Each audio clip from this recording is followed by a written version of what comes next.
Hello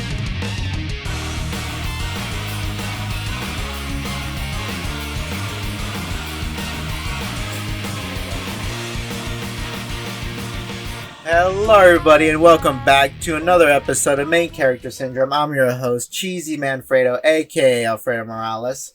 And before we get started on today's episode, I'd like to thank our previous guests, Berries and Cream and Jigart. We talk about Berries and Cream being the only straight girl at gay high school. Check it out. It's on this channel. But enough about them. Let's talk about our current guests. We got with us ft.LimeJinjo and Dylan. Actually, I didn't even ask if you wanted to just be called Dylan on the podcast. Yeah, that's fine. He doesn't usually go by anything else. Like he has a username, but everyone just kind of calls him Dylan. What was that? He has a username, but like everyone just kind of calls him Dylan, like all the time. Everyone, including I do. Crofibian, but I go by Dylan. On our own podcast, we did call each other like our names, like Matthew and Dylan.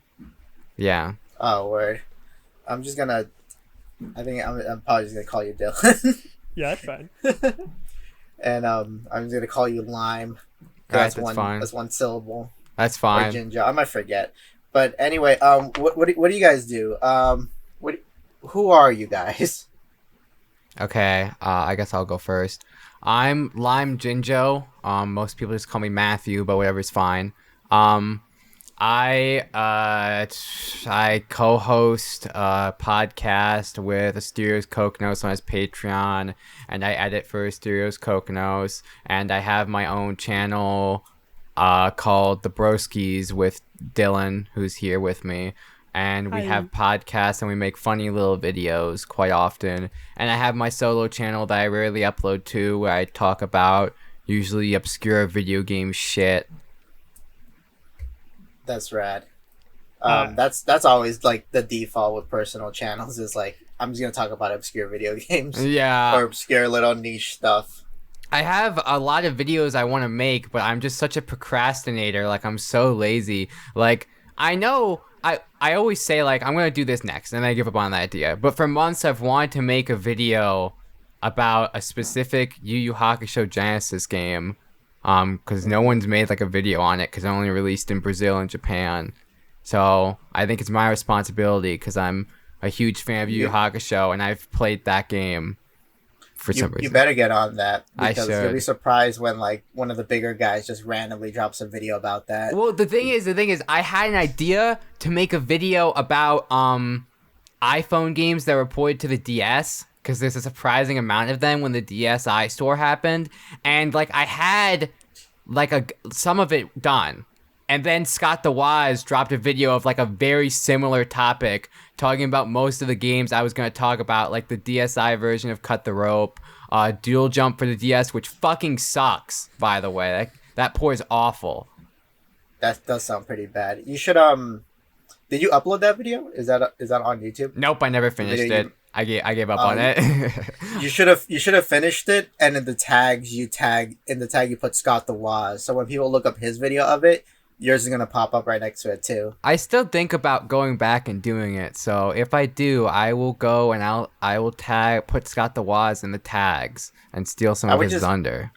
I would just watch his video and see what he doesn't talk about, and like bring that up in your video. Yeah.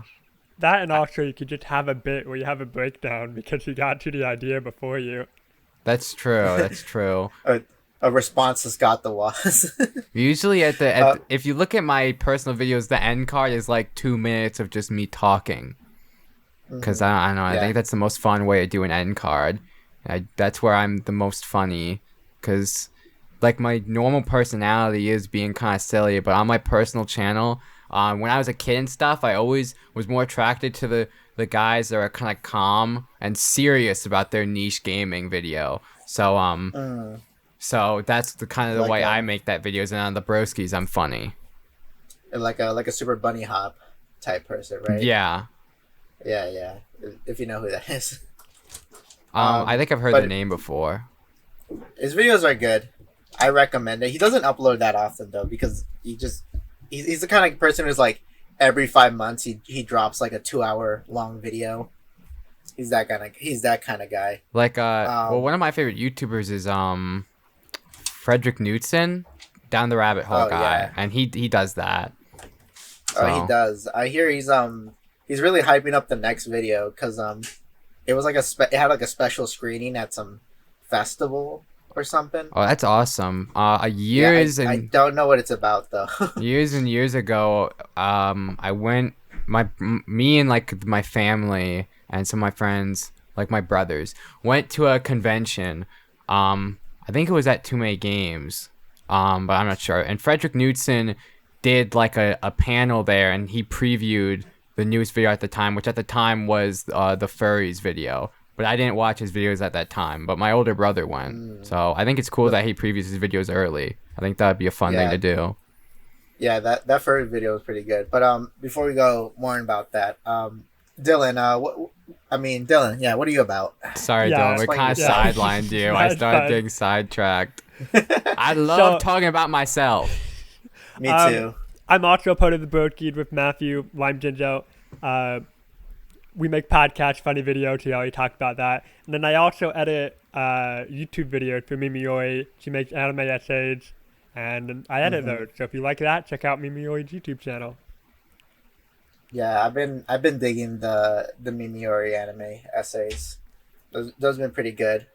I don't know if in the first one she dropped when she was like shitting on Madoka Magica, in the comments, I caught that she mentioned something about like a series about like magical girls with depression would have been based, and then I'm like, oh, that's literally her webcomic. So I like did a sly little like shill in her comment section saying like, oh man, if there was a webcomic about magical girls facing depression, I would read that right now. Oh, I wish someone would tell me that webcomic exists. And then real shit. She replied with a link to Serendipity. Yeah. Yeah. It's crazy. We expected that video to get so much hate because Madoka Magica is like a very beloved anime. Oh yeah. But it went really well. Like it was mostly just like paragraphs of comments and people being like so nice. Like I love Madoka and no one hates on it, so this is a very fresh take. On the other side, we made a video about Konosuba and that got really shitted on. They discover more hate for that video every day. It's so funny about the Konosuba video. I haven't seen Konosuba. It's like one of those shows that I heard about a long time ago, and I'm like, oh, that premise sounds funny. I'll watch it maybe eventually. But it's so funny because I was talking. I posted that video in another server, and a buddy of mine is like, "Oh, I am watching that," and I'm like, "Why?" And they're like, "Because Giga is in it," and I'm like, well, "I didn't want to spoil the little surprise," but a lot of people. It was so funny. A lot of people were like hating on the video and quote retweeting because it kind of blew up on not big, but like the Among Us girl spillover happened and people started seeing that tweet and got a lot of quote retweets from angry anime fans. And a lot of people thought the Giguk thing, the feet Giguk was serious, like dead serious. But she only had like, I don't know, like 3,000 subscribers on her channel at the time of that video uploading. Of course Giguk's not going to be in the video. You know how hard it would be to get Giguk to sign up to be in like someone with 3,000 subscribers video? I don't know, maybe it's just me, but I'm always like, I'm not always thinking about the numbers, but like sometimes numbers do. It's like it makes sense. That'd be more of a gag to me than serious. Like I wouldn't like believe one it. Of the biggest anti-tubers, and I actually found out through this video, a lot of like anime fans hate Giguk. Like they just hate him. Yeah. They shitted on like her video, being like, "Oh, you got Giguk in this shit." But then some people who watched the video, like there's people who like Konosuba and they hated the video. But then one of the comments, my favorite comment is like, "I hate this video and love Konosuba, but I'm giving you a sub because you made fun of that talentless hack Giguk." Oh my god. I never been I never like actually seen a Giguk video or any of like I guess one of those major that specific era of like anime guy YouTubers, right? Yeah. I think the only person I was into was Trixie, formerly known as Digibro, right? Yeah. Yeah, but that's a shit show that I already talked about it in like previous episodes, so we don't really got to go too much into it. But I did want to talk about when we were talking earlier about you wanted to do the video on that Yu Yu Hakusho game, and we were talking about how you gotta do these things as fast as possible. Yeah. Because you might be like usurped by a more popular guy who was already working on a video at the time, you know? Yeah. And I was like I was like in a very similar situation, where there was you guys know what Adult Swim is, right? Like the Of channel. course. Yeah. So on the Adult Swim has like used to have a live streaming. They would stream from their website like constantly, and there would be very unique shows they would only have for the live stream, right? And one of my favorites from that live stream was a stream called Development Meeting, where it was kind of like it's like a comedy podcast style show, run by two actual like development heads from Adult Swim. Like these were actual guys who approved shows. And what you would do is that you would call into the show and you would pitch your idea for a show, right, to Adult Swim. And this live stream was like going on for for 2 years. And I was a big fan of the live stream, and I would try to watch every episode, mostly because like I did want to call in to pitch my idea for a show, right? But I didn't just want to like randomly do it. I wanted to like watch enough streams that I would understand the meta game of it, you know? Mm-hmm. Like, oh, what exactly are the things they're looking for? Like, what gets through, what doesn't, you know? And I was gonna make a whole video, like, I did make a video, like, explaining how it works, but I think I made the video a little prematurely, mostly because, like, towards the middle of the pandemic, they stopped doing the stream because, Adult Swim and like the whole Cartoon Network, they were like cutting like things that were just kind of like not making enough money, and that included just the live streams, right? So they had to stop doing the show.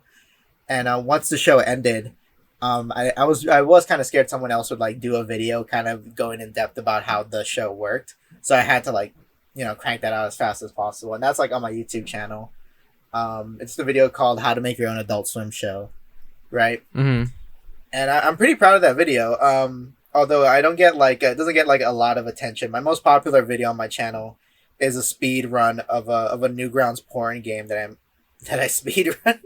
Yeah. That's awesome. For the Broskis as well, it's like the videos we're the most proud of. The video we're the most proud of is probably 21 Day, like the big like hour-long vlog. And it got like a decent amount of views, but until recently when we just fucking like privated it because we didn't like it at all, our most popular video was us let's playing a porn game as well. So that's funny. It's funny how that works. And that when you like, yeah, that video didn't age well, so we just got rid of it. We didn't really like it anymore. So yeah, I think my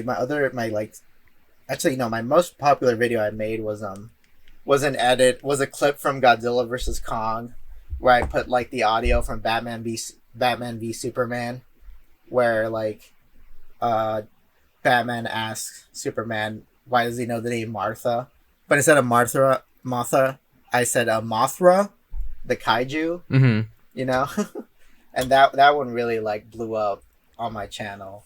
And, yeah, it's always like the simplest like memes blow up, and then stuff you put huge effort into it, like maybe 2 views, maybe 3.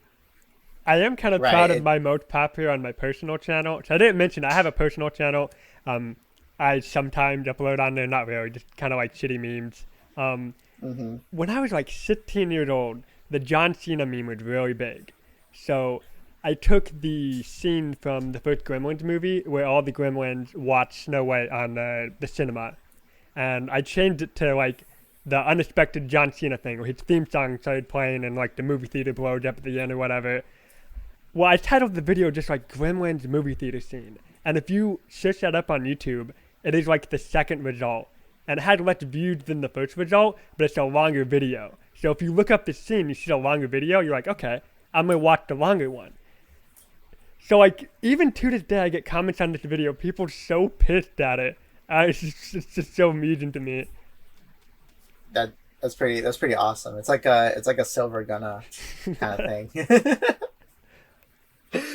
Oh fuck! I remember I had a handful of videos like that. Or when I was like younger, I used to work at a community college cafeteria, and I remember like being there, and I got a notification that the trailer for Captain America: Civil War came out, and everyone was super excited, and I was like, oh, now's my time to shine, because I had this one idea for the video in the back of my mind where during this era it was very popular to make like reaction videos. You remember like a lot of the people who just watch like Star Wars trailers and they'll start crying, like shit like that. I think about Jinx every time I wear or see a bucket hat. Wait, who's Jinx? That sounds familiar. Jinx was like the biggest reaction channel at the time. I think iDubbbz made like a content cop about him, and he had like the most subscribers and everything, and he always wore like a bucket hat every video, and his reactions were like nothing. Like he didn't even like try. He just like watched the video and sat there in silence, and he'd occasionally like chuckle or go like, wow. Like I think is he the same one that Jax Films had like beef with because he reacted to Your Grammar Sucks like 100, and then Jax Films reacted to that, and then Jinx reacted back to that. Yeah, he was like the biggest guy. And he had a really funny song called Why an N-Word Hate, and it's like so like it's funny because another reaction YouTuber used it as his intro, and then I Hate Everything had beef with that reaction YouTuber. What I'm trying to say is the reaction era was crazy. And there's so much intricate shit. And then there was Dad Reacts. That channel was heat. Where the guy with the dad reacted to videos. That was awesome. Is it Dad as in like the Keith Appercarry character? No, it was a guy and his dad. It's just a guy and his dad. Okay. Yeah. Yeah, because when you said that, I was thinking like, oh, the guy who beat the fuck out of Matt Watson. No, not that dad. Just a dad. All right, I got you. Oh, but it's so funny that you say that the Jinx guy like wouldn't react, because that was basically my Captain America Civil War video. Was it wasn't just that I wasn't reacting while watching the video. I literally just freeze framed myself, and I just kept that the whole time. And then the trailer ended, and then the video went on for like 10 more seconds of me still like looking like with a frozen frame, right? That's a masterpiece. Yeah. Thank you. Yeah, a lot of people I did get a couple of people mad at me in the comments, like, bro, you didn't even react, not realizing that this is like a parody of like, people joke, not reacting. Right, exactly. Yeah, and that was a video I was planning for a while, because I got the idea, but no big trailer came out, and the moment that trailer came out, I'm like, oh, I know people are gonna look up reactions for this trailer, so I better strike while the iron's hot, Absolute perfect timing. I had perfect timing with one of my meme videos on my LimeJinjo Extra channel I made a little bit ago. As I mentioned earlier, Yu Hakusho is my favorite anime of all time, and I was making my girlfriend watch it with me, and we had finished one of the big arcs, and there's this video that I found with only like a couple thousand views that I'm obsessed with, called Death Note live action Dreamcast. And it's like this hilarious video where it's for like 4 minutes, it's playing Death Note music, and it's this guy like casting American actors for Death Note characters that he'd want them to be in a Death Note like movie. And what I really like about it is he puts like the most famous people as like people that will only be in the movie for like 10 seconds. Like Willem Dafoe is like Light's second victim that gets hit by a truck or something, but then oh my God. But then like Light himself is played by like Boo Boo Stewart or something. It's such a good video. I've watched it all the way through like 8 times. So anyway, after me and my girlfriend finished Yu Hakusho, we were like, we gotta make a Yu Hakusho live action Dreamcast. So we did, and it's like purposely the most like ridiculous thing ever. It all stemmed from the main bit is that one of the villains in Yu Hakusho, Elder Toguro, who's the elder brother of the 2 Toguro brothers who are the main villain of the second arc, he has like a kind of light voice, and he's like pale white, like Michael Jackson. So everyone in my friend group always calls him Michael Jackson. And in this video, I saved him for like semi-last, and it's like, and I made the whole video, so it's like this character is, and then there's like a short pause, and then I reveal the actor. But for Elder Toguro, I made it like a 10-second pause, so it's like Elder Toguro is, and then pause, Michael Jackson. Damn, they're really pulling the big bucks out of this one. And then at the end of the video, it's like, and Yusuke Urameshi, who's the main character, is played by me. And that's like 3 photos of me just looking silly. And that's the video. The perfect timing about this video was literally like a couple weeks to a month later, Netflix Japan announced that they're making a live action Yu Yu Hakusho series. Oh, what? So that was like a year ago. It's still in the works. I think it's okay. I think that they've been filming it, but it's like they made one for Mob Psycho and they made a Bleach movie. They're not that popular in America. I'll watch it because I love Yu Yu Hakusho so much, but it's definitely not going to be as good as the series. But it'll be interesting. The Japanese ones are better than the ones that they pump out in America. I heard the Mob one was garbage. It wasn't good. And, yeah. I think I keep hearing mixed things about the Bleach one. Like people saying like, oh, it was good, and other people saying it was bad. So I'm not sure. I mean, I'm not a Bleach fan, so I wouldn't care too much. Yeah, I haven't seen either of them, but I have slightly more faith in Netflix Japan's ability to live action adapt an anime than I do Netflix of America, because every time Netflix's main branch in America has tried, we like the fucking Death Note live action movie is what we got. Oh, yeah. So, but yeah, so I got a bunch of people on that video commenting like, "Wait, is this really the cast? Or this has to be a joke?" Or like some people believe it, not really realizing like at least one person in that video is dead. And the main character is played by me. Like, what do you mean, is it a joke? Oh, one of the teachers I said should be played by Welvin the Great. The guy that made the D's Nuts video. Like the original Vine.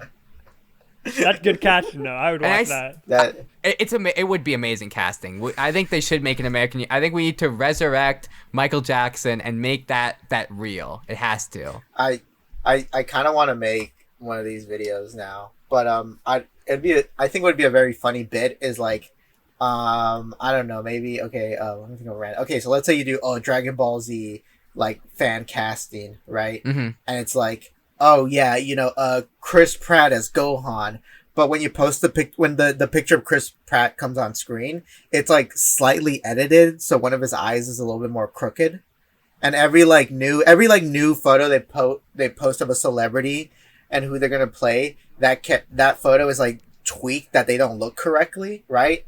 And then as the video keeps on going, there's like characters added, like, oh yeah, and the character of Schwarble Glimble is gonna be played by Jack Black, and it just keeps getting like weirder and weirder. Like these aren't Dragon Ball Z characters by the end of it, That's a good idea. You should do that. Join the anime live action Dreamcast cult. Yeah, I've been thinking about it. I've been more into just kind of like posting shit posts to this channel, so it gets a little bit more traction, Yeah, well, they seem to do the best. Yu Yu Hakusho Dreamcast is one of the most popular videos on my second channel. I think we forgot to mention in the original Death Note one that the parody of what we made, or Matthew made, I mean, near the end, like towards the main characters, they start like editing the pictures to try and make them look like the characters. So he did that in the Yu Yu Hakusho one too. Yeah, I did that a little bit too. Sophie, my girlfriend, helped with it. She helped me with some of the casting, and she edited 2 of the photos. So for the main like 4 characters of Yu Yu Hakusho, I casted so first off is Kurama is played by Tom Holland. Of course, Tom Holland has to be in every movie nowadays. And she made an edit where Tom Holland gets like pretty eyelashes because Kurama in the show is like a really cute guy. And like shitty red hair. We edited shitty red hair on him. For Kuwabara, Markiplier is who we cast as him. So she put she drew an orange pompadour over a photo of Markiplier just like swimming in a pool. And then Hiei is another main character, and Hiei is like super short. So I casted Peter Dinklage as him, which actually probably would be a good idea if Peter Dinklage was a little younger. But Hiei has like a third eye on his forehead, so we just like shittily edited like a third eye. Like we moved another one of his eyes up to his forehead. So yeah, that's pretty good. And there's a little more edits in it. Yeah, there's a little more edits. It's quite a silly little video. I gotta check it out. But let's move on. I got a topic that I want to talk about. All right. And this is like something that I think a lot of people everyone knows what fandoms are. You know, everyone, you're popular, you got a fandom, blah blah blah, typical. But I want to talk about hate fandoms. Do you guys know what hate fandoms are? I'm going to assume based on what it's called, like a group of people that just love to hate something. Yes. So I think that's kind of like a subject like I think more people are going to tackle in the future, because it just seems like, and I think these kind of like hate fandoms always existed with any like kind of celebrity or popular person. There is going to be like not an equal, well, maybe an equal amount of people who hate the person because they're like so popular or for like other reasons, you know, because like I think you see it all the time when like there's like, let's say some sort of like Twitter artist or something that people already don't like them, and they're not necessarily like a big group of people. Mm-hmm. But then the Twitter artist does something controversial or egregious, and then like the hate fandom like comes out like validated in their hate, you know? Yeah. When it's just so kind of like I don't know how to feel about it, to be honest, but it's like something I wanted to bring up, see what you guys think about hate fandoms. I think it's a little weird to openly publicly hate someone that has done nothing wrong, and it might be a little strange to openly say I'm glad this person is actually a horrible person so that I am validated in hating them. But I think it's totally normal to hate people that are bad people. Like on Twitter recently I've been seeing a lot of David Fate posts. And the hate fandom for them is getting bigger, and I've seen some people be like, I always hated them. Like, that's cool. That's cool. People always say like, oh, I knew they were weird or something. It's like, okay, why didn't you say anything then? Yeah. Like, what do you want to get out of that? It's so funny because that was me like a couple years ago. Do you guys remember that one summer? Maybe it was like 2 years ago, where like all these like popular Twitter artists were coming out as groomers, all like in the same summer. It was like it was when John Bob first got exposed. Remember that? Kinda. I learned. I remember when the John Bob thing happened, and I knew nothing about it, and I didn't learn about it until like however much later it was when Daft Pina made his video about John Bob. I was like, oh. Uh-huh. I think if you want a video, I like the Bedhead Bernie video that he made about John Bob. Mm-hmm. Even though there's like Bernie throws in a couple like suggestions in there that are kind of like uncalled for, you know, about like John Bob's like more personal interactions. Mm-hmm. I would say, but he does talk about like oh yeah, then this guy turned out to be a groomer first, and this guy, then this guy, and it kind of happened consistently. And what I thought was so funny, and I tweeted about this before, is like I really look fondly back to that one summer where every artist I didn't like turned out to be a groomer, right? Because mm-hmm. like I already didn't like John Bob, I didn't like Tarhead, I didn't really like I guess Omelet County. You guys know who Omelet County is? No. Yeah, that one's a little bit more like out there. But yeah, I guess like I had this own like kind of hate fandom, and I guess I do. God, you know what? I might be my own monster now I think about it, because there's like a handful of artists out there that I just don't like, and they haven't done anything like super egregious. You know, they might have had like a take that I didn't like, but like that's about it, I guess. You know, but I feel like majority of people probably have like artists they don't like. You know, or is it just me? Well, no, I think a lot of people do. Thinking back on what I said, I guess I'm saying it would be a little weird to say you never liked someone, and you're glad that they are like actually a bad person. Saying that was a little weird. It makes me kind of a hypocrite, because just the other day someone made a tweet about that one artist that always their shtick was all their art was like GIFs where the character would be like coming in and out of the screen. They always had huge boobs. Oh yeah. And Yes, I said yeah. I actually always fucking hated their art because it was the same thing every time. It was super annoying. Every tweet got like a bajillion likes, and when they drew the Jinx, the cat with the big eyes, that was weird as fuck. And then they did the crypto shit, and everyone's like, "Oh, it's okay to hate them." I actually did always not like. I always thought it was annoying, but I don't think their art is bad. I just wish they did something different with it. Yeah, it's one of those guys who became popular for one thing, and it's like, oh, this is how I stay popular. You just kept doing it over and over again. Yeah. And not doing like anything else at all. Yeah. Like if you get something that's like popular and you hold on to that, that's fine. That's a smart thing to do. But you should do other stuff too. You should mix in other stuff so that it will hopefully spill over. Like Sophie Mimiori, Among Us Girl. She still draws Among Us Girl every week, but she still does other stuff too. If she only drew Among Us Girl, I would be mad at her. And so yeah. But if she was only doing Fall Guys Girl, you'd be happy for her. No, that'd right? be awesome. That'd be No, so Fall Guys fucking is awesome. Fall Guys is the greatest game ever I like made. Among Us too, but Fall Guys is literally like the most goated game ever made.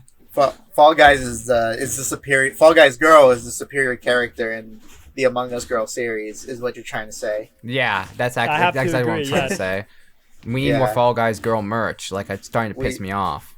That's true because it's like the only Fall Guys Girls merch there are. Because I took a look at the merch page and it's like, wow, there's nothing where she's by herself. She's always with Among Us Girl. I want the solo Fall Guys Girl merch. I'll definitely have a stern talking to her about making more Fall Guys Girl appreciation. I was pushing a Fall Guys Girl comic this week and a spin-off. It didn't work out. She was like, no, I need to draw Among Us Girl because the other week I made a Super Crewmate comic. Whatever. I actually did draw an Among Us comic like a couple of days ago. I think you did like it. I'm gonna repost it in the chat. I don't know if you've seen this, Dylan. Tell me if you've already seen it though. I don't want to overshow you. I don't want to fucking drown you in content you already fucking seen. But okay, here's the comic. Oh yeah, like an hour before we started recording this, Dylan was looking at your Twitter and saw this, and he was laughing his ass off. It is a good one. It is a good one.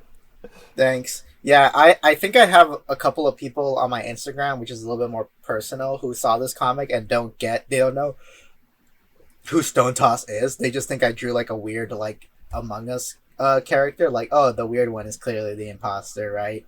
Yeah. But it's like no, it's like a comment on that he's a racist. But this was actually the second draft of the comic. I'm gonna show you guys the first draft, the first version, and then buddies gave me like criticism. But this is what like I was originally gonna post was this, and I'm gonna post it on screen so people like could see it, what it is. But yeah, they told me to remove the second panel, because it kind of like, I don't know, maybe it like puts too much focus. It kind of kills the momentum. It's a little bit more streamlined in the version that I posted. Yeah, you know. I think the first version is better. If you posted the second version, it would still been like a good comic, but the first version, it's like the timing of the joke is perfect. The second panel just being like silent, so you can kind of absorb the Stone Toss crewmate. It's perfect. Yeah, awesome. I haven't I know that Stone Toss loves to fucking like search himself on Twitter, but he has not found this comic because I have not like put his name in the description. I tried to get Stone Toss to like see something once. I had him like muted or blocked. I don't remember which because like I was sick of seeing his shit. Yeah. But I don't even remember what it was anymore. It was like a purposely really awful Stone Toss merch the JoJo idea. one, right? It was like Stone Toss's Bizarre Adventure. And And then it was like Stone yes, I tossed his remember. head on Jotaro, and instead of saying Ora, it was something else that was like alt-right or something. I remember. Was it like MAGA MAGA? Yeah, I think it was Maga. Maga. It was perfect. It's- And Dylan like made a mock-up of it when I didn't even ask him to. I was like, why would you put this on Earth? And I purposely said like his name multiple times. And I unblocked him. And I was hoping he'd see it and steal it from me because I wouldn't even be mad. I just wanted him to make it. But he didn't. Unfortunately, him and his army didn't. The one fun thing they could have done, it didn't happen. the Stone Toss army fails I'll again. post it.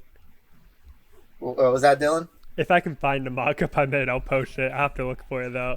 I try not to talk or tweet about Stone Toss too much because I feel like knowing about him is a curse. Because his existence is just like, I don't know. I'm not too happy about this one. I have a little, one of those, like those little pin boards that like conspiracy theorists have, where they like connect the dots. I got one for Stone Toss. I got like a little profile in the middle, and I have thread connecting him to potential people he might be. And I'm like, oh, I'm running close. I'm gonna figure out who this guy is, right? That's a joke. I don't really have that. Haha, lol. Yeah, but totally I am a joke. Totally. Totally a joke. Haha, lol. But I do have a couple friends who are like former friends with him, like Jig, for example, who was on my previous episode. They used to be like, I think Stone Toss used to have like patron only like live stream drawings, and Jig would be part of that. Actually, Jig did a guest comic for Stone Toss, and it was a very like basic joke where it's like, it was like Optimus Prime, and he enters like a transgender bathroom because you get it, he's a transformer, haha, right? Yeah. And yeah, they got paid for that, and they just needed the money.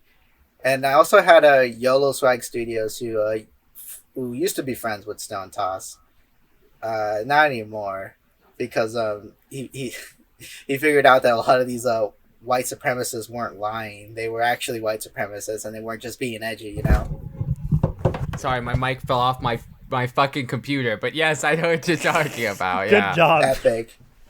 Yes. But yeah, Stone Toss is just kind of sad. I think it would be weird to be friends with him. Like, I don't know what I'd ever talk to him about. It seemed like, from the vibe I get, is that he's just kind of an edgy guy, Yeah, I can imagine. That's about it.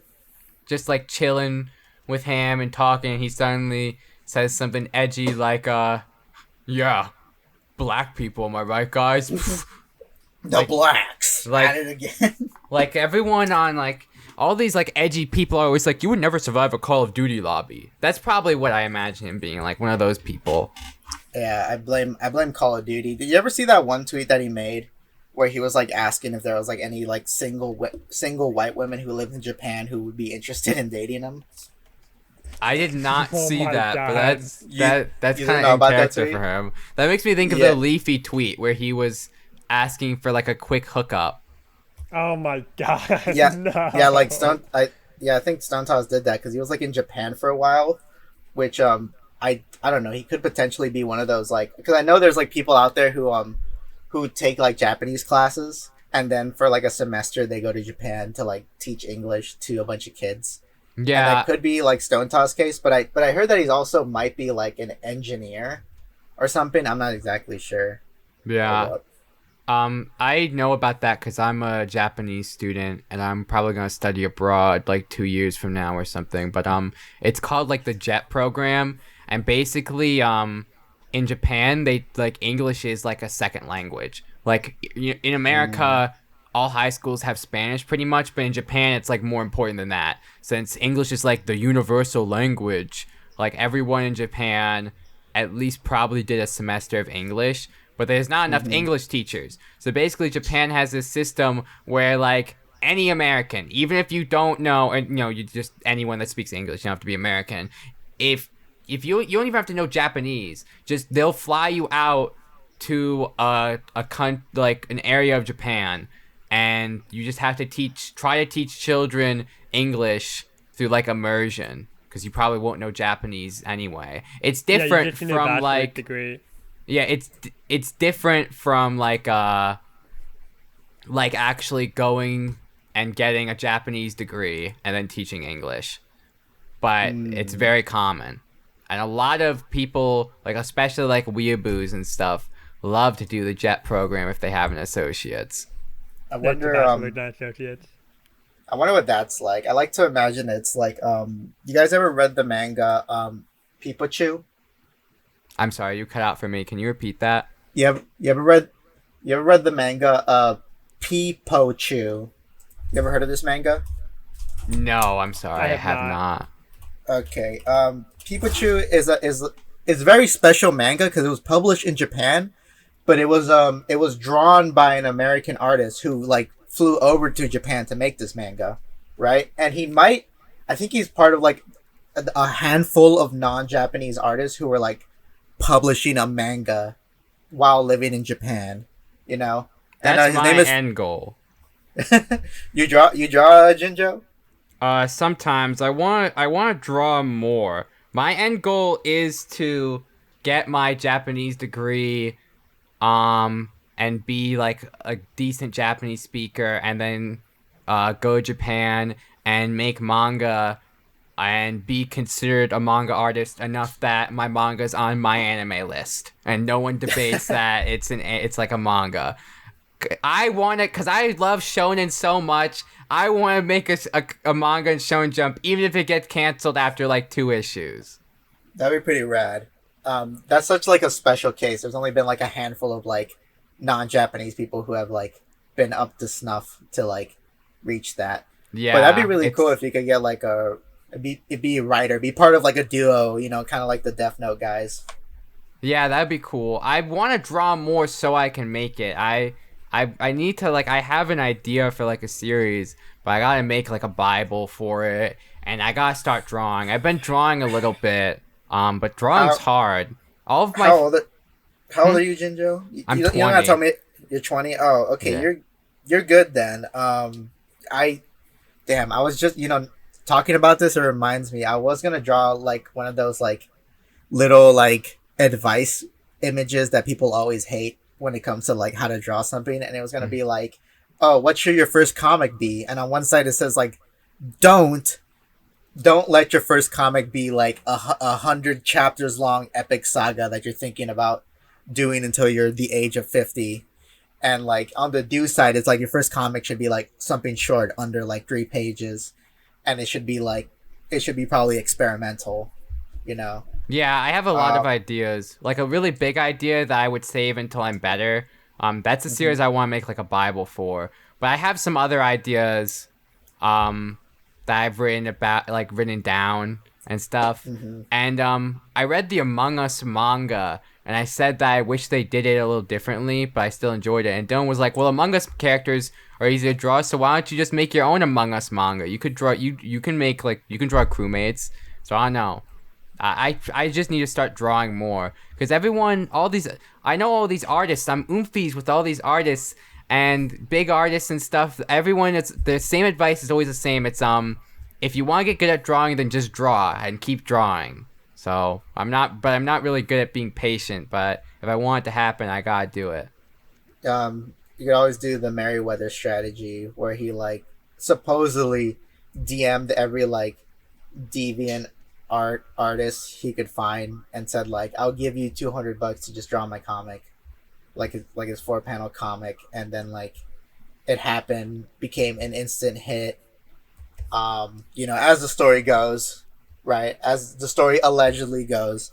But I do want to talk more about like this art stuff and comic stuff, but let me just go back and say what exactly happens in the manga Pikachu. So in Pikachu, like one of the main characters is like this little black kid who grows up in the ghetto, but he's like a huge like weeaboo. He's like a massive weeaboo, you know. And he's like a big fan of a show called Pikachu, right, which is like an anime brought over, and it's a super weird show. And then he gets like a chance to go to Japan. Like he wins a trip to go to Japan, and when he gets there, he gets like a culture shock. He realizes that Japanese people aren't like the anime, right? And there's like a whole like page that people would repost on Tumblr where he's all like, wait, but like they don't act like anime, and then like this like one Japanese girl is like, yeah, what the fuck are you thinking? It's like anime is like niche. It's just like a cartoon show. It's just no one acts like that. It's inaccurate. And then he also finds out that the show that he was a fan of, Pikachu, was actually like even weird in Japan. Like it was too weird for the Japanese, and it only got one season, right? Even though it's like super popular in America, you know. And it's a pretty good manga. It's kind of short. It only has 3 volumes. But what's also funny is that in Japan, there's another character who's like a Yakuza member, right? But he's like a big fan of gangsters. You know, he would have like gold teeth. He would have chains. He would watch a lot of like gang movies. He would like learn like dances that gang members do on YouTube, right? And it's a pretty funny manga. Yeah, that sounds I really cool. And it's drawn by Felipe Smith, who's not doing anything right now I'll at the probably read moment. it. I like reading comics and manga. Yeah. What was that? What was that, Dylan? Oh, sorry. Your audio's glitching, so it sounds like you're stopping, but I think we might be interrupting you. I'm so sorry. No, it's fine. Yeah, it does that. I was trying to see if I could catch a good time with my internet, but it happens. We got most of that though. Yeah, we got most of it. It sounds really cool. I'm definitely gonna read that. I really think it's cool when people that aren't born in Japan get to make like serialized manga and stuff. But it's only like a few cases, like this guy you just told me about, and the artist for Dr. Stone's like Korean, and I think that's cool. Oh, that's cool. But that's pretty fucking rad. I think they might be open to more like non-Japanese people. I know like a couple years back they did the Tezuka like contest where they were allowing entries. I think for the first time they were allowing like entries from all over the world. So there was like a lot of like non-Japanese like manga that got entered. Yeah, from what I've heard, the big stipulation is that they just want you to be able to speak Japanese and have a good idea. Oh boy. So, if you can have a good idea and speak Japanese and obviously draw, then most serializers in Japan won't have any qualms picking up your manga. You ever read Bakuman? No, it's on my list though because I'm a huge fan of Death Note and I heard it's really good. I haven't. Oh yeah. If you wanna like learn more about like how a series gets made, I think Bakugan is really good at it. Yeah, I know the manga industry in Japan is like fucked up, and every like big mangaka is like dying because their scheduling is like a nightmare. But I think it's cool to make manga, so I'm gonna die young anyway, probably from being too radical. So I had a really cool like kind of like happy weeaboo moment like maybe like last month when there's this one artist who makes like kind of like prop replicas of stuff from like horror films. He would make like little creatures, and his name is like Studio Benzo, right? And I found his account recently, and because I'm a big fan of like special effects props and whatnot, and I was going through his media tab, and I found that he made like a little stop motion trailer for like this like monster magical girl series that he created, and I drew fan art of the character because I noticed that no one else has drawn fan art, and I really loved how the character looked, so I drew the fan art, and he started following me after. He really liked it, and what I thought was so cool was that when he quote tweeted my art, he called me like an America mangaka, right? And I was like, oh, that's so fucking rad. I got acknowledged as a comic creator in Japanese. You know, really, it really warmed my little weeaboo heart. You know, younger me would have been really happy to hear that. You know. Yeah, that's super cool. Mm-hmm. Yeah, that's basically what I want to do. I gotta start drawing more though. I like drawing. The scariest thing about drawing for me is drawing digitally because one of the few times I've tried drawing on like a tablet, was nowhere near as good as I am on pencil and paper. So You ever think about scanning your art? I that's used to do that. that's what I think I'm gonna start doing. I think if I'm uncomfortable with digital art, I mean, digital art is like a more recent thing. I don't have to transfer to it immediately. I can just get like paper, like pencils and pens that don't smudge, and some nice paper, and be able to scan all my art in. I mean, a lot of manga is still drawn on pencil and paper. True. I mean, I'll tell you this. I'm still kind of like, I have like 2 comic series that I'm working on. Yeah, I have 2 comic series that I'm working on, and one is like traditional, and it's a villain verse. Yeah, you draw villain verse with like pen, right? Yeah. I That's also so like crazy. That's awesome. The art in villain verse is insane. Like you go uber detailed in that shit. Yeah, thanks. I also like import the paper from like Japan. I use like the Deleter paper that they use. The Deleter, I think, is the name of the brand, and it's like the manga paper, like the actual stuff they use. That's right? awesome. Thanks. And I draw using you ever heard of the little micron pens, the little Pigma microns? You kind of see them everywhere. Like they're in a lot of art stores, you know? Mm-hmm. You ever Yeah. I use those cuz I've been using those for like since I was like a younger kid, and I have so much experience with those pens. It's gotten to the point where like one of my friends, I was talking to them and they were like shit talking to another artist because like, yeah, this artist draws everything with micron and that's why their art looks like garbage. And I'm like, but I draw everything with micron. and he was so surprised that he found out that I use micron pens because like my art doesn't look bad like this other guy's art. And he assumed I was using like brushes, and I'm like, no, I'm not using brushes. I'm just using microns. And yeah, that was pretty cool. That was a pretty cool compliment. But I'm gonna tell you this: once Villain Verse is over, it might just be my last like traditionally drawn comic, to be honest. Because I finally figured out digital art after like so many years, and I think my main problem was that like the tablet I've been using ever since I was like a kid in like high school is been a really shitty tablet. Like it was a pretty garbage tablet, and for the longest time I just thought I was awful at like digital art. But no, it was the tablet. And like once I got a new one, I bought the same kind my partner has, and it was like being imagine if you were a fish born in like a dirty pond, and all you knew was the dirty pond, you know. But then you finally enter a freshwater pond, and then you realize, oh wow, I've been living in garbage my whole life, you know.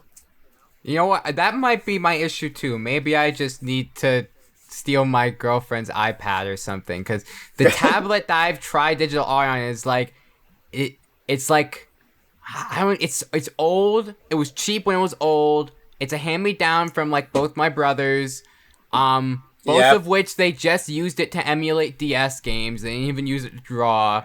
It has no screen, which you don't need a screen, but a screen definitely helps. And I lost the pen, so I can't even use it anymore.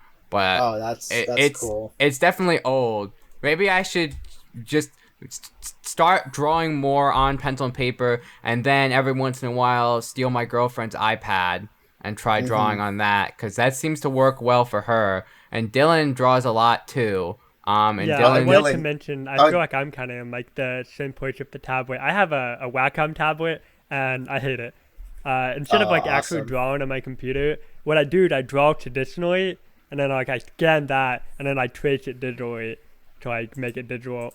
Cause I can just not draw with the Wacom at all. I can't. It's just impossible. That's annoying. I would recommend trying to like, cause I've been there before where like you have to like retrace art again, and I would recommend if you could find like a way to draw it where you don't have to constantly retrace your art over and over again, because it kind of makes you like tired of it, if you get what I mean, you know. Yeah, like if you could find a way where like you only have to like maybe rough it once, and then after that you jump right into like just doing the inking, it'd be a lot better. I know there's some like pros out there who don't need a rough draft and they just go straight to inking it, you know, or just crazy people who just use the pencil and then they scan that. I was gonna post the tablet that I use because I bought it off of.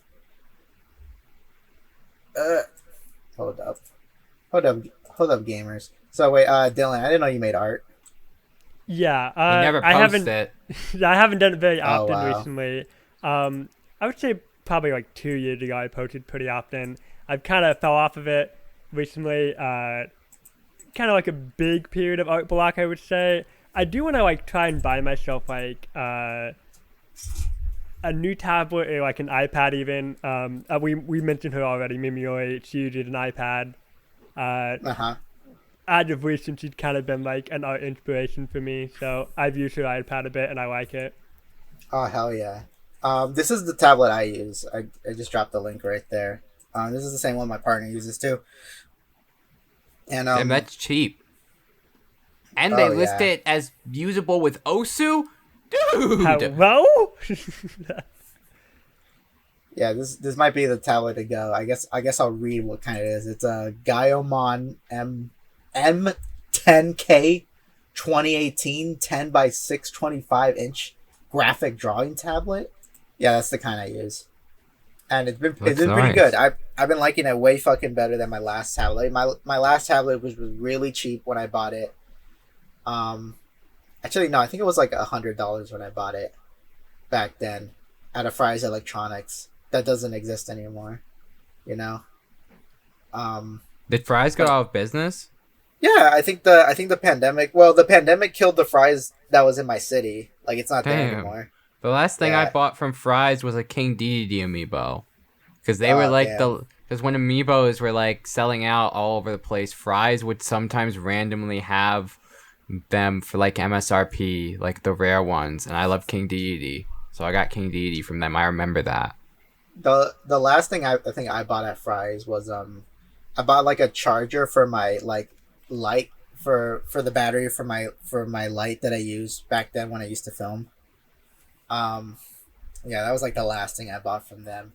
I always like going to Fry's. I don't know if the Fry's where you lived were like kind of like they were almost the size of malls almost. I've never seen a physical Fry's. I got it on the online store. Oh wow, yeah. The Fry's in my city was huge. Like it could count as a mall, you know. And it had like a lot of like very niche specific sections. I really like looking at their DVDs because they had a lot of like of the. You ever heard you ever heard of Arrow? They're like a company that like makes Blu-rays for very obscure like B movies. You ever heard of this company? No, but that sounds really cool.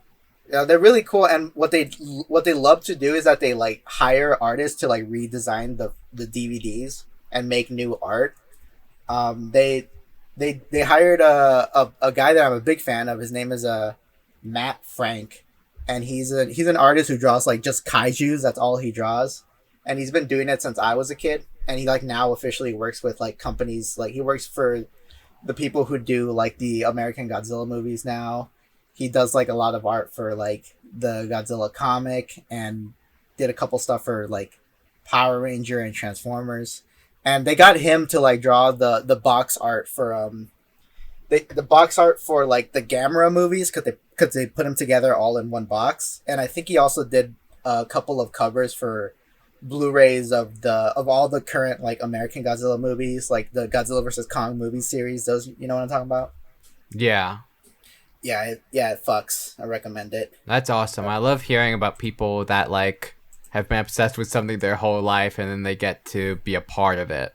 Yeah, like fan artists who then become like they officially work for the thing they were a fan of, you know? Yeah, it's so heartwarming to hear about every time. I love hearing about that It shit. kind of reminds me of. So I've been following this game for a while. It's called like Guinea Pig Parkour. And this guy, like, ever since he was in, like, middle school, high school, he made, like, flat games about, like, his pet guinea pig.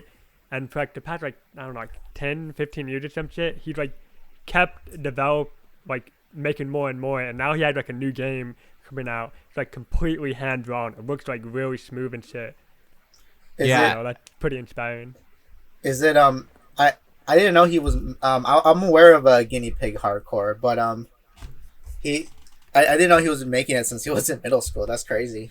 I Yeah, I don't know if it was always the it. same concept, but he'd always been making like games about his guinea pig. It's really He's cool. open about like the large history of it. I'm pretty sure like he's like has like a video of its graphics changing over the years, and I think the first build was like 2002 or some insane shit, like the year I was born or some shit. This dude's been doing it for like 20 years, and the game's like almost done at this point. So that's awesome. I think it's coming out this year, maybe. I'm not sure.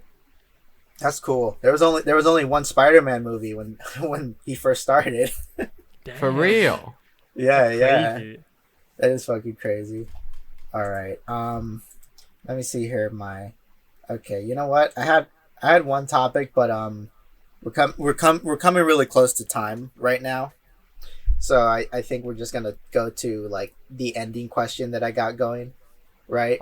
All right. And, okay. Yeah. So at the end of every podcast, I always ask the guests like this question. Oh wait. Before I ask you guys the question, I have to say the catchphrase of the podcast. Do you guys know the catchphrase of the podcast?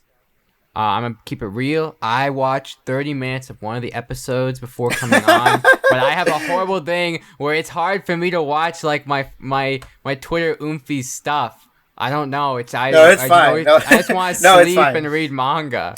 No, I did enjoy what I listened to, but I didn't make it to the end yet. Oh, thank you. No, it's kind of a game, but I want you guys to guess what do you think the catchphrase is of the podcast. If you had to take a guess.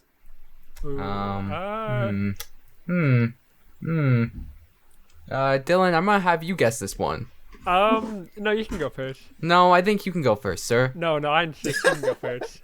All right, I'm gonna guess that the catchphrase is it probably has something to do with main character syndrome. I'm gonna say it's I, Cheesymanfredo, am the main character of life itself. That's the catchphrase. Close. That's close. All right, Dylan, your turn. Instead of life itself, the god of the new world. Eh? Dude, okay, that was pretty close. That was pretty close. Okay, no, the catchphrase is "We love women." That's the catchphrase of this podcast. Oh, I was pretty close. You're right. I was pretty close. Yeah. I do love women. Dylan, you love women too, right? Yeah, I love women. Yeah, right. You better. I don't allow women haters on my podcast. That's for sure. Being an ally and all. No, the reason why that's the catchphrase is because for I think the first 5 episodes, I've always just said we love women, like just per chance, just with the conversation. And then re-listening to all those episodes, I realized like, wow, I keep saying I love women in every episode. I'm like, I'm just gonna make that the catchphrase now. We love women. It's a pretty good catchphrase, but it is a little suspicious. Like, we gotta specify we love women. Look, are you hiding something? I'm just saying. Well, in my opinion, women need. I support women every single day, right? And that's how I show my support. With every single episode, I say I love women.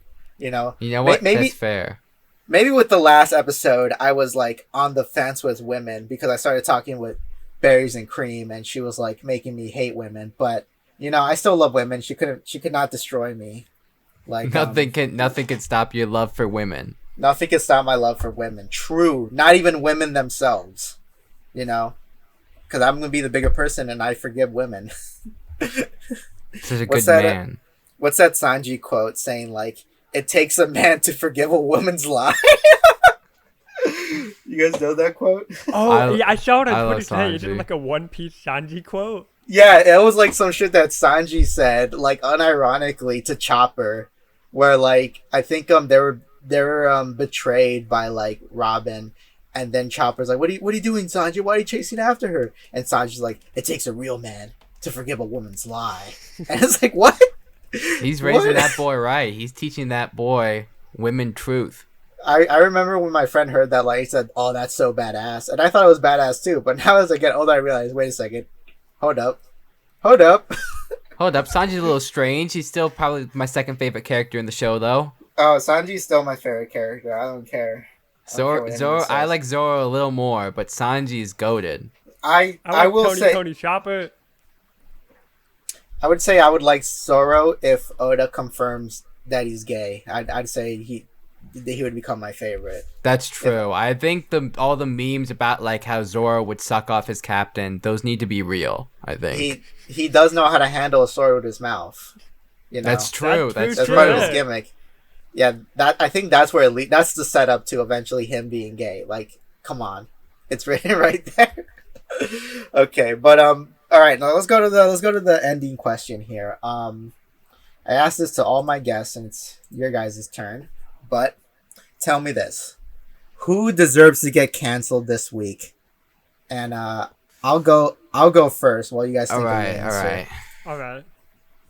But I think what deserves to get canceled this week are echo chambers. You get what I'm saying? Like just like an echo chamber. Yeah. Okay, so recently me and my partner and our roommate, we watched the film called We're All Going to the World Fair. Have you heard of this film? I have not. Don't watch it. I'm planning to make like a little short video talking about why it's not a good movie. But I'll tell you this: if you look up the movie We're All Going to the World's Fair, you'll find nothing but good reviews for the movie. Like, everyone loves the movie, even though my partner, my roommate thought it was awful and garbage and it wasn't good. The majority of the reviews are good. Like, everyone fucking loves this movie.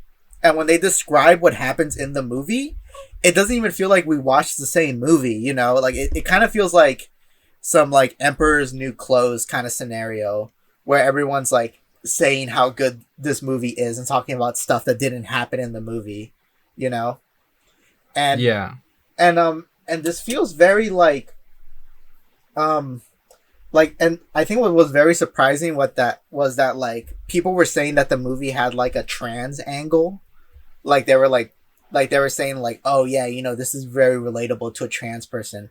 And when I heard someone mention, even the director like herself mention that there is like a trans thing going on in this film, I was so surprised because like I did not get none of that while watching the movie. And I like to tell people that my partner, well, I'm gonna let that motorcycle go by. I'm gonna tell you guys that my partner and my roommate are both trans, and they didn't even catch anything about being trans in this movie, you know? Yeah. And like looking up like the director and like the kind of people she surrounds herself with, like I get it. Like if you're trans, if you're like some sort of like oppressed group, and you want to just surround yourself by people who are going to treat you right. You know, you don't want to be with people who like hate you, right? But I feel like sometimes if you're like an artist, and you do just surround yourself with people like that who say you can't do like nothing wrong, I feel like your art kind of suffers, because then it's like whatever you do is just considered good. And I think this film feels like a big example of that, you know, of like, oh, because the director is like trans, because the main character is like a young girl. Actually, I don't even argue if like the main character in this movie was the main character. It was just that kind of bad. Like this movie feels like, I'm gonna describe to you guys this movie real quick, but it feels like, you guys ever watch like an ARG series on YouTube? Yeah. Yeah, we just me, Dylan, and Sophie, and some of our other friends just all watched together the Mandela catalog, and I got really scared. Okay, all right, okay, so if you got all the Mandela catalog and you like edited them together to be kind of like movie length, that would have been way better to watch than this movie. This movie is like an ARG series. Like if someone like made a compilation of videos from an ARG series, but they only picked the boring videos.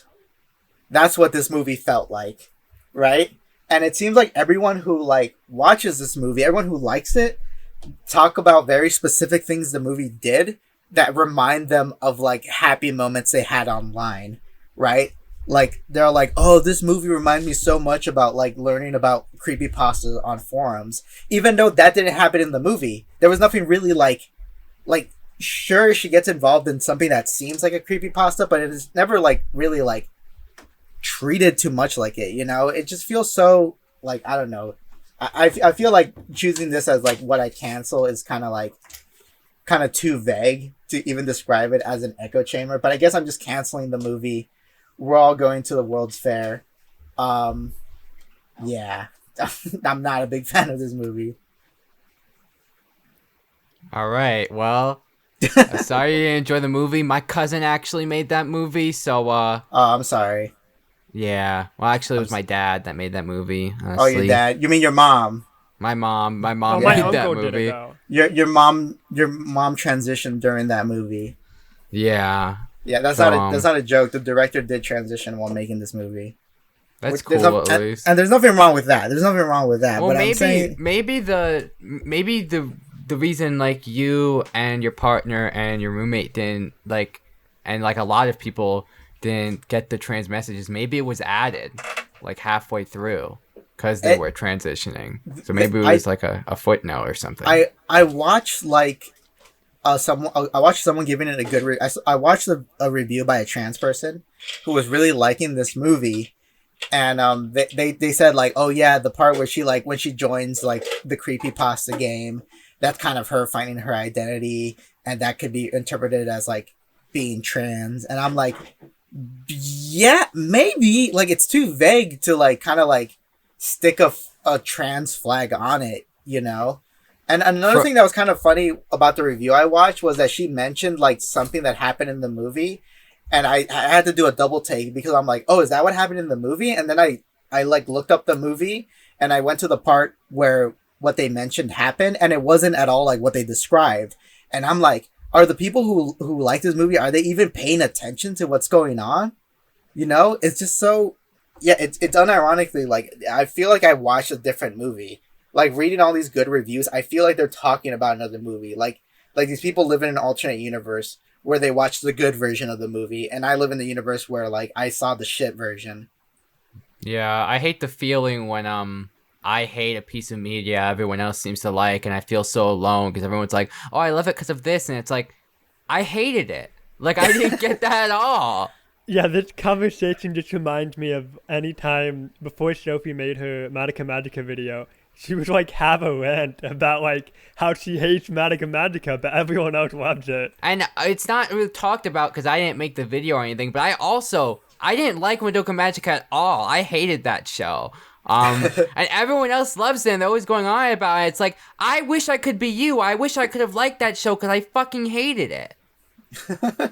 And like another thing that is like super popular, a lot of people like that I just didn't, was like the movie Akira, like one of the most critically acclaimed anime movies of all time. I watched it and I was bored.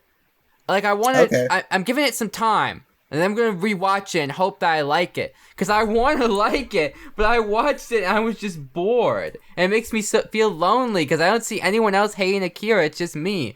But now, like years later, I saw like some scenes again online. I'm like, it's cool. So maybe I will like it when I rewatched it. I don't know. You gotta watch. See, the problem was you gotta watch the Kanye West music video "Stronger" first. Yeah, I was just talking about that the other day because I was talking about Kanye West, and I was like, that dude loves Akira. Yes, he said he claimed that it was better than Spirited Away. I remember that tweet. Actually, I'm not sure if that tweet is real. I wouldn't be surprised if he actually said that. Yeah, it does sound like something he would say. Yeah, you know what's so funny though is like I get why someone would call Akira boring. Like I liked Akira. I thought it was good. And as I got older, I was able to kind of like, I feel like when you're younger, I'm not saying this is you. I'm not saying this is you at all. But I feel like I was like 16 or 17 when I watched it. So maybe I was just a little silly little guy. Yeah. Like when I was a little guy myself, my attention span wasn't like that good, you know? But as I got older, I gotten way better at enjoying like slower pace stuff, you know? Yeah. And so I feel like, I mean, maybe you'll enjoy it more. I'm not sure because I know that the anime is like the manga and the anime I think were running at the same time, or like they were working on the movie while the manga was still going, and the manga keeps on going. Like the movie, where the movie ends is like that ending I don't think really happens in the manga until way later, and there's way more side characters. And there's like way more stuff going on, and like it takes a lot more twists and turns that the movie doesn't take, and they didn't take those twists and turns because they had to like condense a lot of it, you know, to work, right? And I could see someone like getting the vibe that a lot of the stuff isn't like, you know, like well as put together. Like, you know, as a movie you have a limited time to show things, but in the manga you might be able to like get more. And I want to read the Akira manga. I haven't had a chance to do that yet, you know. Yeah, it was very common back in the day. Nowhere near as much, but like they would make anime too early, and they'd have to like some of them would add a bunch of fillers so that the manga could catch up, like Bleach or something. Uh-huh. Some of them would slow the pacing, like One Piece, and some of them, like Fullmetal Alchemist 2003, just did their own thing and just like made Oh up the yeah. rest of the series. Like that series is like 52 episodes or something, and like 40 of those episodes are anime original stuff, not in the manga Uh, at all.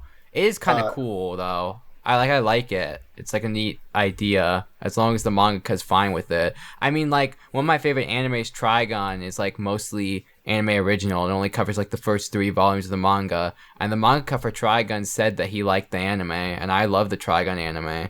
And when I I, read the manga, it's just gonna be more Trigun.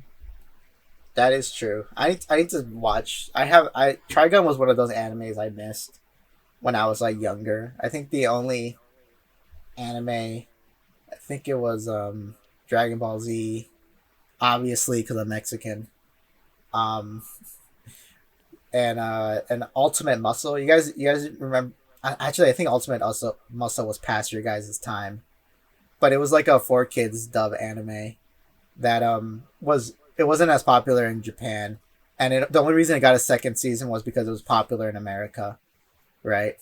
Mm-hmm. And it's great. I need to rewatch it. I did try to rewatch a couple episodes, and I'm like, wow, these jokes are a lot more childish than I remember, but I probably loved it more when I was a kid. Yeah, but anyway, let's go back to this question. Who has someone or something they want to cancel this episode? Uh, Dylan, do you have anyone you want to cancel? Um, Honestly, I haven't thought about anything yet, but if you do, I'd probably agree with you. Could we agree on All most of these right, things? I'll go first, I guess, because it's gonna be a little, um, I don't know. I just I don't want to piss anyone off because I don't know if anyone watching this or if you yourself, Cheesymanfredo, like these people. But I Okay. literally hate every single like political commentator Okay. on every spectrum. I All right. hate obviously like Steven Crowder and stuff, but I also like can't stand like Hassan and H3H3. Their tweets just piss me off. I have most of them blocked because they just annoy me. Okay, no, that's fine. I have people who tell me every other day they I have people like in my personal server who tell me every other day that they hate Vosh. I mean, I get it why someone would hate Vosh. Like, don't get me wrong. No, Vosh but is that probably one of the ones I'm the least annoyed by because at least like one of the funniest tweets of all time is Vosh like holding his like Sphinx cat wearing a sweater and the cat's like looking straight at the camera and his cat has like an eye gland issue so it always looks like it's crying. So it's just Vosh holding his cat and the cat looks like it's crying and someone just quote retweeted and said, "Why is it crying?" And he like ratioed Vosh and it was so fucking funny. So I'm glad Vosh exists just because that tweet is so funny to me. that is epic. Um, you know what? I would say that Ethan, like H3H3, is like one of those guys who does have like a hate fandom. You know? Yeah, Yeah. 100%. And a lot of them, see, I don't want to be associated with people like Keemstar and stuff who like True. disagree with them politically because I'm going to keep it real. I am like on the left politically wise when I talk about politics and when I'm thinking about my political views. I am more likely to agree with like Hassan H3H3. I just think they're annoying. I just That's think they're true. really annoying people because on Twitter, my main issue with Hassan is he's always like, "Oh, come fight me on my stream. Come fight me on my stream. Your Yeah, presence yeah. will make me have more views and then I'll get more donations and I'm getting all this money and you're just fighting me." I don't know, I it's just annoying. I'm, But yeah, I'm H3H3, he has like this huge hate fandom on the right, like Keemstar and all the political commentators on the right hate H3. oh Yeah, yeah. It's it's all weird. I noticed a lot of like guys who like who had some sort of edgier content back in the day, or if they were known to like target like SJWs. If now that the years have passed by, you would see like H3 like being exposed to more left leaning ideas and disowning a lot more of like the right wing grifters he would have on his podcast. Or when you saw iDub was like defending his like girlfriend for being a sex worker, and everyone shitted on him because everyone turned on him. Everyone thought he was a misogynist for some reason. You know? That was so gross. That like I grew up watching iDubbbz. See, I was a weird kid because I grew up watching iDubbbz and listening to Eminem and all this shit, and somehow I did not come out the other end like a misogynist incel. Because I watched iDubbbz and I was always like, I mean, it's clearly like a gag. Yeah. Like back in the day, I was more open to the idea of either all the slurs are okay or none of them are. Now, obviously, I realize as an adult it's more nuanced than that, and I think even iDubbbz disagrees with that now. Because when was the last time you heard iDubbbz say a slur? Because obviously iDubbbz grew up, but a lot of his old audience didn't. So when that whole like his girlfriend had an OnlyFans thing came out and everyone like turned against him, that was so gross. I still like iDubbbz. I'm glad I grew up and betrayed changed. by him. I'm just thinking like, dude, who cares?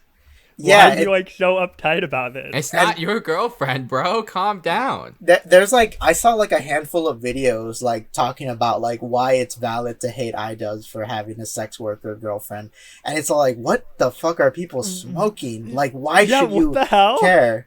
Yeah, like why the fuck should you even fucking care? Holy shit. If you don't want your girlfriend selling nudes, that's your thing. That's like a personal thing in your relationship that you talk out. Why does it matter if someone else's girlfriend is doing it?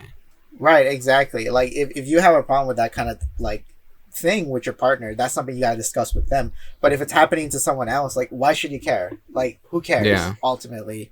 Right. And people way overplayed the word cuck in that scenario too. Oh, true. Like at that point, they forgot what cuckold means. Yeah, at that point, like cuck lost its meaning.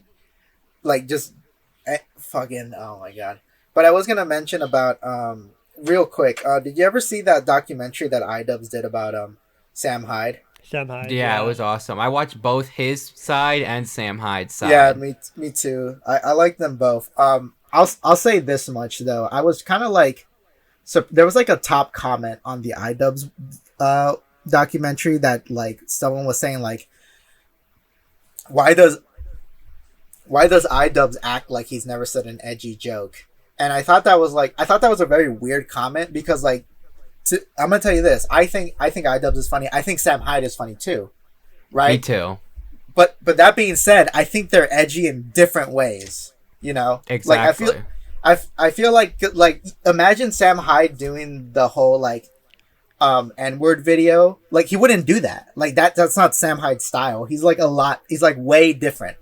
You know, and I feel like a lot of like fans. I feel like the majority of like fans of these like former iDubbbz fans or Sam Hyde fans don't really think critically about like how jokes are presented. You know, to them like all jokes are like the same. YouTube commenters. Yeah, exactly. Like no one thinks no one actually takes the time to think about like how someone like it's this kind of like culture or attitude about like, oh, it's just a joke, which is another way of saying don't think about it, you know. Yeah, and a lot of people I don't know how you watch like comedy channels and you're not able to distinguish what's a joke and what's not, because I'm also a big fan of Super Mega. And, like, on their podcast, they're always, like, saying insane shit. And to me, it's obvious they're joking. Yeah. But they always, like, clarify that they're joking because some people think they're serious. Like, they'll just randomly say something like, I do hate women, though. Like, they'll say something, like, edgy like that. And, like, we're joking. Because if they don't, people would think they're serious. Like, True. Also, like, iDubbbz and Sam Hyde and all these comedians, they say, like, things that are, like, outrageous. Clearly a joke, and people take it at face value. Like, oh, they meant that. That was dead serious. Well, a lot of people do know Super Mega joking. I remember, like, last year I saw, like, a thread on Twitter, and it was a clip of Matt Watson saying, like, the Inkling from Splatoon is hot. And it's, like, an obvious bit. Oh, my God. They're playing Mario Kart or something. And, like, the person was, like, trying to cancel them in the thread or whatever. Every reply is, like, ain't no way they got the Super Mega clips out here. Jesus Christ. I worry that if the Broskis get popular, the similarities between the Broskis and Super Mega is eerie, because I didn't start listening to them until like Thanksgiving of 2019, and like their sense of humor is very similar to Dylan and I's before we even knew who they were, which is why I'm such big fans of them, because they're kind of like me for real. But I'm afraid if the Broskis ever get more popular, Dylan and I could get canceled for our sense of humor, like, because we're not canceled, but people won't know that we're joking. We'll say something insane, they won't know we're joking. Like, Dylan and I will say something like, I don't know, I don't even want to say anything, but you know what I'm saying. Yeah, no, I get you. You're gonna get canceled when Asterios goes mask off and he starts saying slurs on his podcast. Mask off, red pilled. He's like, I've been red pilled, guys, and he goes back to the forces of Dick Masterson, finally red pilling a new generation of people, and you're gonna be roped along with it. I'm gonna have to forcefully take the red pill. Yep, to keep your job. I'll suddenly be hating H3 and Hassan for different reasons. I disagree with their disgusting liberal politics. The woke left. All right. Okay. So, Dylan, you want to cancel anybody? I can't really think of anything, honestly. That's fine. Anything that just annoyed you today or yesterday that you could think of? Actually, so we're actually making a video on the Broskis. We watched this movie called LaQuisha. The greatest, worst movie ever made. I am aware of this movie. I think the dude's already kind of canceled. He got shitted on for making this movie, but it is like the most racist movie I've ever seen. It's baffling that it exists. I never review shit on Letterboxd, and I left a review on LaQuisha that was just the second most racist movie, only behind Birth of a Nation. Every second of that movie, like, I literally, like, my jaw dropped. Multiple scenes of LaQuisha. Like, I was like, there's no way this dude just did that. I love I haven't seen LaQuisha, but I've seen several reviews about it. I love the part where it's like, he's just way better at being a black woman than a black. Oh my god! You just gotta sit down with your partner and your roommate, and you have to watch LaQuisha. Just a warning though, it is it's an hour and a half. It feels like 10 hours. Every scene is like 10 minutes too long. It seems like the longest movie ever made. I got maybe like later because we just watched we're all going to the Awards Fair, and we're like, okay, the next movie we watch has to be like a good movie. We can't like. That's fair. LaQuisha, watching it was fun, but it was one of the worst movies I've ever seen. Don't watch it alone because. Oh yeah. The fun of watching a bad movie is watching it with people. I feel usually. You know that was like I just want to die if I watch LaQuisha alone. You know, that's like one of the annoying things about we're all going to the World's Fair. Like unironically, that would have not even been a good movie to watch in a group, because there's like at least think of movies like, I don't know what your guys' opinion on the movie Sucker Punch, directed by Zack Snyder, is, but that one was like, never even seen it. That movie's bad. I know what it is. I know it was like one of the few things he did before all the DC Cinematic Universe shit, but I don't trust Zack Snyder as a director, so yeah, I believe that. Yeah, but that movie was like at least fun to watch in a group, because like it's very fun to shit on the movie, and how like it's like a dude bro trying to make like a feminist movie. Like that's like the best way to describe it, and I'll spoil it. I don't care. I felt so empowered when she got a lobotomy at the end. And what? Yeah, the movie ends with like the main character getting a lobotomy, but they frame it as like a noble action. Like, oh yeah, this was, this is her sacrifice, getting a lobotomy. And I'm like, how is this empowering? She's like she's destroyed for the rest of her life. Oh my god. Yeah, I think the worst thing a movie can be is boring, because then you can't sit down and you can't enjoy it. Like watching LaQuisha with the boys, and then I was just at Dylan's house with my girlfriend and our friend Nathaniel for a week, and we watched like good movies.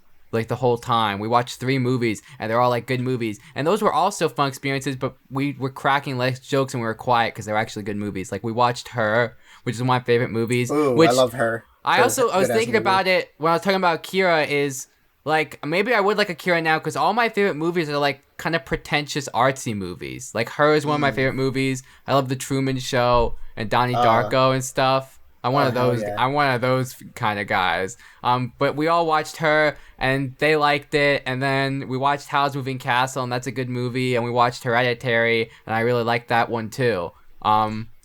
So it's fun to watch like really good movies with your friends, and it's fun to watch really bad movies with your friends, like LaQuisha and Big Money Hustlers by the Insane Clown Posse. But it's not fun to watch just like a boring movie. Like I wouldn't have fun watching Thor, The Dark World with my friends. I think I'd just want to die if I watched that. The movie's just boring. I saw that in theaters. I'm sorry, but I mean, no, it was fine because the girl that I had a crush with at the time was like sitting right next to me, and she would do this thing where she would put her like legs on someone's lap if she's sitting right next to you, and she was totally doing that to me. So I was like too busy in Boner City to be focused on Thor 2. Dude. Yeah, but before we get to kind of the end of the podcast, you said you guys like artsy movies. I really recommend. Tell me if you've seen this movie. I'll post it in the chat. But it's called Greener Grass. I've not seen it, but I'll put it on my letterbox plan to watch. Yes, I think this one is good to watch in a group. It's kind of like a Tim and Eric skit, but like a movie's length, and it's very like all the characters are like act super weird, but no one acknowledges that anything is weird, right? They just kind of play with it, and it's the two characters are just like two like suburban white moms. And I'll just tell you what happens in the opening of the movie because it's not too big of a spoiler. But they're like at a soccer game, and one of them has like a baby, and the other mom is all like, "Oh, your baby's so cute." And then the mom with the baby says like, "Oh, do you want her?" And he gives her the baby, and then for the rest of the movie, she just has the baby. Like that's hers now, right? And they don't acknowledge how weird that. Well, later there's like little points where they do, but like. So much weird shit happens. Like what I just told you is like barely like scratching the surface of the weird shit that happens. But the movie is just so it's really good, and me and my buddy watched it for our like a little movie podcast, and yeah, I want more people to watch this because it's really funny. That sounds fun. Yeah, I think I will check that out. Hell yeah! All right, well, all right. So we canceled. We canceled. We're all going to the World's Fair. Who did you cancel? H3? Just every single. I didn't have to talk about Steven Crowder or anyone because we all know why we hate them. Every single political commentator. Yes, every single political commentator. And who did you cancel? Dylan, your mom? I can't remember. The movie LaQuisha. It was written, LaQuisha. Directed, and like everything by one dude. His name Jeremy Chevelle. It's so funny. It makes the movie better that he's the star and he wrote all of his lines and he wrote the whole script and he directed it and everything. It's all him. It's all his fault. It makes it so much better because he wanted to be racist. I want that guy to get on the Joe Rogan podcast. I think they would have I would listen to that whole 10-hour episode. Because I know like there would be like fucking nothing but brilliant clips that would come out of it. Like like Joe Rogan would be like Jim, you seen this movie? You seen this movie, Jamie? And like pull up a clip, and then they watch like an unfunny scene, but I can see Joe Rogan like laughing, like, "Oh, this is so funny." And what's so funny is like, you'll get canceled for this. You can't do this no more. It would just be like dude bro talk, and then every once in a while, just like something really, really racist. They both just say something really racist, and then they go back to being dude bros. I really like the clips of Vsauce Michael on the Joe Rogan podcast. Wait, he was on it, but the episode's like gone. Like I can't find it. Yeah, I really want to watch it, but I can't find it. He just fucked with Joe Rogan and said shit like, babies aren't real people, and that's why we can just kill them. And it's not like an abortion thing. He like meant it as we should kill all babies. And Joe was like, "What?" It's a really funny clip. Oh my god. All right, guys. We're at the end of the podcast, and before we sign off for this episode, this is the opportunity for you guys to shill everything you guys are working on. Go ahead. Dylan, you work on more stuff than I do. Yeah, well, we're both on the Broskis, thebroskis.com. Thebroskis.com. As I mentioned, we're working on a shop For all Broskis content, two Broskis at twitter.com. Funny Broski tweets every single day. We have a video coming out about Laquisha, the movie we just talked about. Hell yeah. I edit videos for Mimioi, so if you like anime reviewed or not reviewed essays, go to Mimioi's YouTube channel. And that's about all I do. What about you, Matthew? Thebroskis.com, my personal YouTube channel. I'll probably make a video this summer in my free time because I really wanted to talk about Yu Yu Hakusho. And go pay Asterios Kokonos like $2 so you can hear a podcast I co-host and edit called The Lime and the Kokonos. I'm sorry you have to pay someone else to listen to it, but it's a really good podcast. I work really hard on it, and I think a lot of the episodes are really funny and good. Especially when Asterios and I randomly break out into role play, and I do all the stops and I throw in sound effects and music in the background. I'm so proud of that podcast. Go pay Asterios $2 so you can listen to it. For every $2 Asterios gets, Lime gets 50 cents. So that's true. No, that was a guess. No, I get paid like a flat rate per episode, but my rates are good. Asterios is a good man. Hell yeah. Hell yeah. And me, Cheesymanfredo, got my whole channel here. I'm planning to do a couple of my own video essays, I guess, later. One that I'm working on the background slowly is called Proving All Art is Political. And I just to kind of just give you a glimpse, I designed a chart that that looks like a political chart at first glance, but doesn't function as one. And basically kind of just describes how every you can put every single piece of movie into this chart, and if it fits in the chart by default, that makes it political, right? But yeah. it's gonna be an interesting video. It's not gonna be it's everything you think you know about politics. I'm gonna rearrange that for people. I'm just gonna talk about a flat just nothing but the core definition of what politics is. But if you guys want to see content that comes out a lot faster, I do have my weekly webcomic series, My Alien Girlfriend Doesn't Know I'm an Alien. And that's on Webtoons and also on my Twitter at Cheesymanfredo. And I'm still doing Villainverse. I'm trying to aim for maybe at the start of July to have the next chapter done. And I think for other incoming stuff, speaking about Mimiori, me and her are actually collabing on a comic that she's currently drawing. I wrote the script for it, and she is currently drawing this horror comic that we're working on called Extra Souls. I've never seen her go harder on art in her life. Oh, she literally said it's the hardest she's ever gone. It's gonna be crazy, guys. It's gonna be really fucking good. Yes.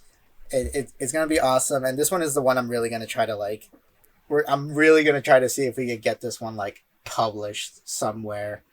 I so want to see your shit and her shit published, printed. I showed her Dark Horse has a thing on their website where you can send them your work.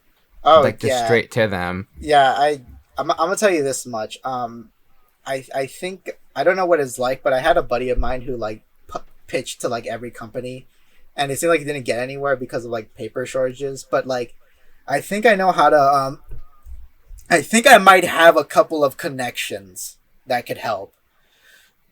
That's fucking awesome. And I think we get. I really want to get this done. I feel like this could be the one. You'll see. I fucking love books. If you guys get it printed as a book, I'll cream everywhere. Hell yeah. Hell yeah. All right, guys. So, yeah, that's all we got for the Main Characters in Your podcast. Thanks for listening. We'll see you guys later. Bye. Bye. Bye.